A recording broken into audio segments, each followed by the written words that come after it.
Hello friends. तो इस video में हम बात करने वाले हैं टॉप 5 करंट अपॉर्चुनिटीज़ के बारे में।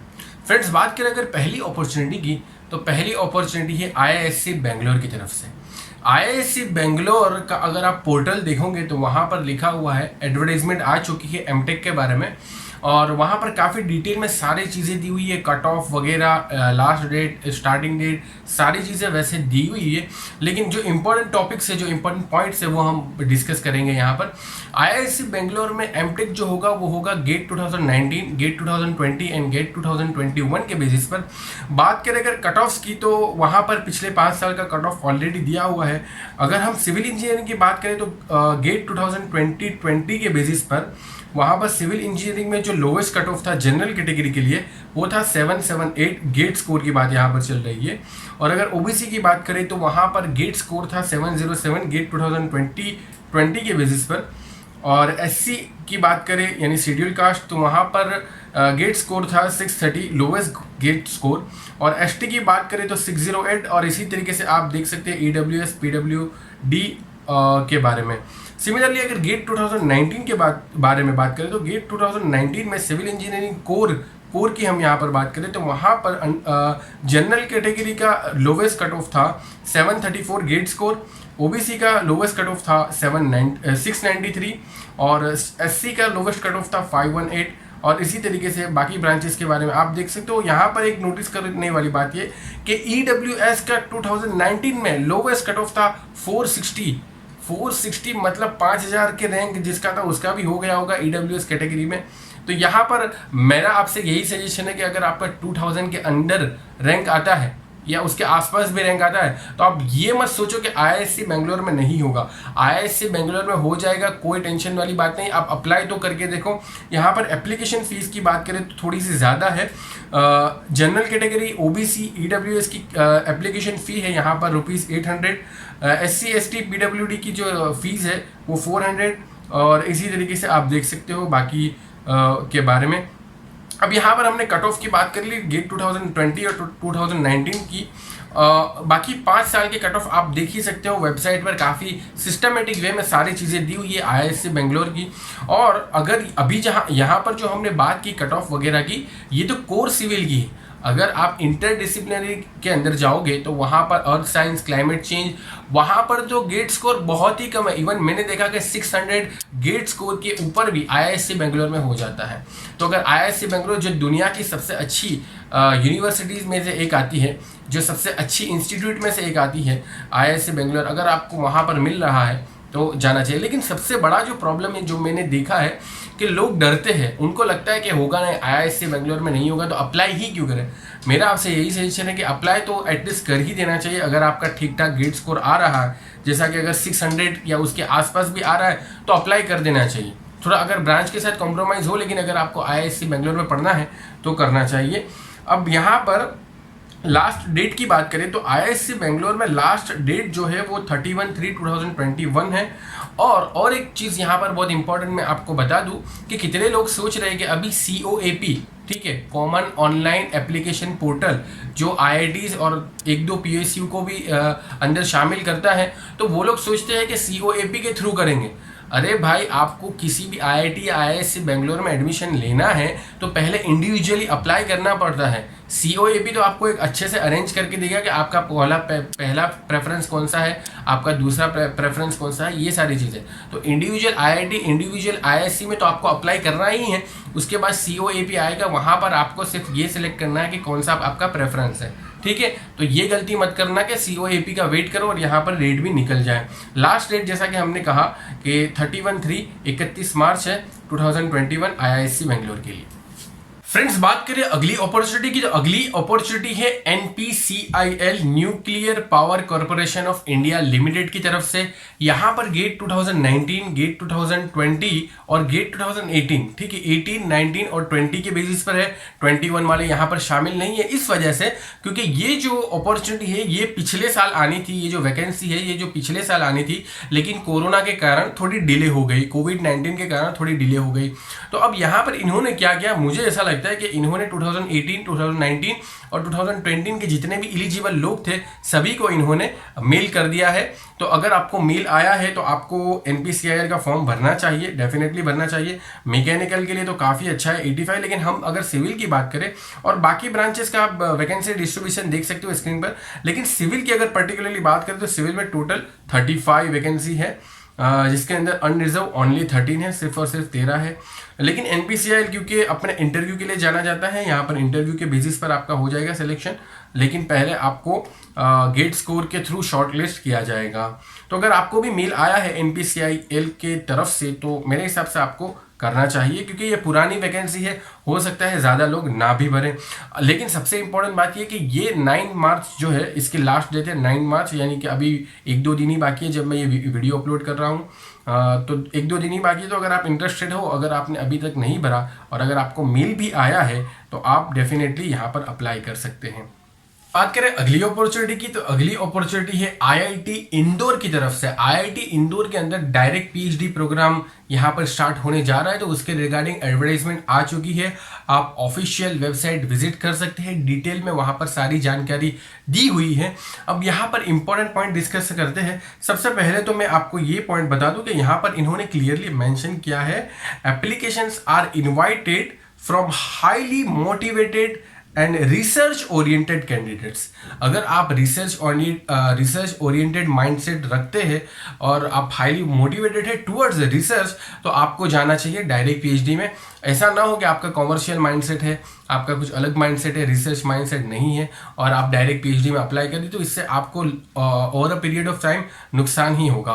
तो मेरा यही सजेशन है कि जो लोग यहाँ पर रिसर्च ओरिएंटेड है और अच्छा स्कोर और ये सारी चीज़ें रखते हैं तो उनको डायरेक्ट PhD में अप्लाई करना चाहिए। IIT इंदौर की तरफ से यहाँ पर आ चुका है डायरेक्ट PhD का प्रोग्राम। यहाँ पर क्लियरली उन्होंने मिनिमम एजुकेशन क्वालिफिकेशन में लिखा है 4 ईयर बैचलर डिग्री, तो आप अप्लाई कर सकते हैं आफ्टर योर ग्रेजुएशन, यानी कि आपने सिर्फ और सिर्फ बैचलर किया है तब भी आप डायरेक्ट PhD में यहाँ पर अप्लाई कर सकते हैं। हो सकता है बहुत लोगों को ना पता हो, इसलिए ये नोटिफिकेशन को डिस्कस करना ज़रूरी था, क्योंकि आमतौर पर होता क्या है कि प्राइवेट कॉलेज के बहुत सारे बच्चे होते हैं, बहुत सारे स्टूडेंट्स होते हैं जिनको ये सारी अपॉर्चुनिटी पता ही नहीं, तो डायरेक्ट PhD, MTech और MTech के बारे में भी अच्छे से नहीं पता होता कि कम गेट स्कोर पर भी MTech पॉसिबल है, अच्छी IITs में, अच्छी अगर IISc में भी पॉसिबल है। ठीक है, तो ये डायरेक्ट PhD वाले जिनको नहीं पता था तो वो थोड़ा रिसर्च कर ले, थोड़ा अच्छे से कर ले। हो सकता है आप गेट 2022 में अप्लाई करने वाले हो, लेकिन फिर भी अगर आपके पास एक अपॉर्चुनिटीज होगी, आपको पता होगा कि कौन सी अपॉर्चुनिटी है, तो आपको ये बाद में भी काम लग सकती है। गेट 2022 के बाद भी ये सारी अपॉर्चुनिटी रिपीट होगी। IIT इंदौर में डायरेक्ट PhD इस साल पहली बार हो रहा है, ऐसा ज़रूरी नहीं है, इससे पहले भी हो चुका था। तो ये सारी अपॉर्चुनिटी बाद में भी होगी। तो अगर आपका गेट देना बाकी भी है या अगले साल आप देने वाले हो, तब भी ये सारी अपॉर्चुनिटी दिमाग में रखिए, ताकि आपको आइडिया है कि गेट देने के बाद आप कौन सी अपॉर्चुनिटी की तरफ जा सकते हैं। सिर्फ PSU एक ही ऑप्शन नहीं है, बहुत सारे ऑप्शन हैं। तो IIT इंदौर के बारे में यहाँ पर हमने डिस्कस कर लिया। लास्ट डेट की बात करें तो यहाँ पर last date of submitting online application लिखा हो 10 मार्च, यानी ज़्यादा टाइम नहीं है। अगर आपका अच्छा स्कोर है, अच्छा आपका रिसर्च बैकग्राउंड में थोड़ा आप इंटरेस्ट रखते हो तो आप अप्लाई कर सकते हो। यहाँ पर इंटरव्यू भी लिया जाएगा, रिटन टेस्ट भी लिया जाएगा, उसकी इन्होंने टेंटेटिव डेट भी डाल दी है 17 to 18 मार्च इन्होंने कहा, यानी बहुत जल्दी प्रोसीजर होगी। 10 मार्च को आप डाल देते हो, 17-18 मार्च को आपको कॉल भी आ जाएगा इंटरव्यू के वगैरह के लिए यहाँ पर। तो अगर आप इंटरेस्टेड हो तो IIT इंदौर में डायरेक्ट PhD के लिए आपको अप्लाई करना चाहिए। फ्रेंड्स, बात करें अगली अपॉर्चुनिटी की, तो अगली अपॉर्चुनिटी सिमिलरली डायरेक्ट PhD के बारे में ही है, लेकिन यहाँ पर डायरेक्ट PhD जो है वो IIT मद्रास द्वारा दिया गया है। IIT मद्रास भी डायरेक्ट PhD ऑफर करता है आपको। यहाँ पर IIT मद्रास ने डेट दी हुई application window for July 2021 is open from 1 March 2021 to 13 April. ठीक है, यानी काफ़ी लंबा समय, लगभग 2 महीने का समय आपके पास। और ये जो डायरेक्ट PhD है ये फॉर जुलाई के लिए है, फॉर जुलाई 2021 के लिए। अब यहाँ पर इन्होंने बहुत सारे क्लैरिफिकेशन दे दिए हैं।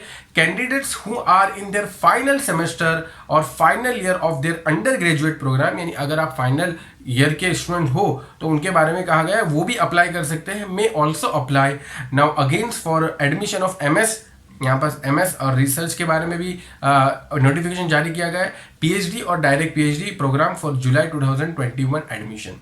ठीक है, यानी अगर आप अभी फाइनल ईयर में हो तब भी आप अप्लाई कर सकते हो, उसका कोई टेंशन लेने वाली बात नहीं है। ये आप क्वेश्चन मत पूछना कि यार अभी हम फाइनल ईयर में क्या करें। तो यहाँ पर इन्होंने क्लियरली मेंशन कर दिया है कि आप जुलाई 2021 के लिए जो नोटिफिकेशन हमने रखा है डायरेक्ट PhD वाला, उसमें आप डेफिनेटली आप अप्लाई कर सकते हैं अगर आप फाइनल ईयर में हो तो भी। और क्या कहा है इन्होंने, और इन्होंने बहुत इंपॉर्टेंट बात कही, candidates who are awaits result of GATE 2021 may apply after the receipt of GATE 2021 score card. Definitely बात है, क्योंकि यहाँ पर इन्होंने अप्रैल 2021 तक ये विंडो खुली रखेंगे, तो आपके पास उसके बीच में मार्च के अंदर ही आपका गेट स्कोर कार्ड आ जाएगा। तो गेट स्कोर कार्ड आने के बाद भी आप अप्लाई कर सकते हो direct PhD for IIT Madras.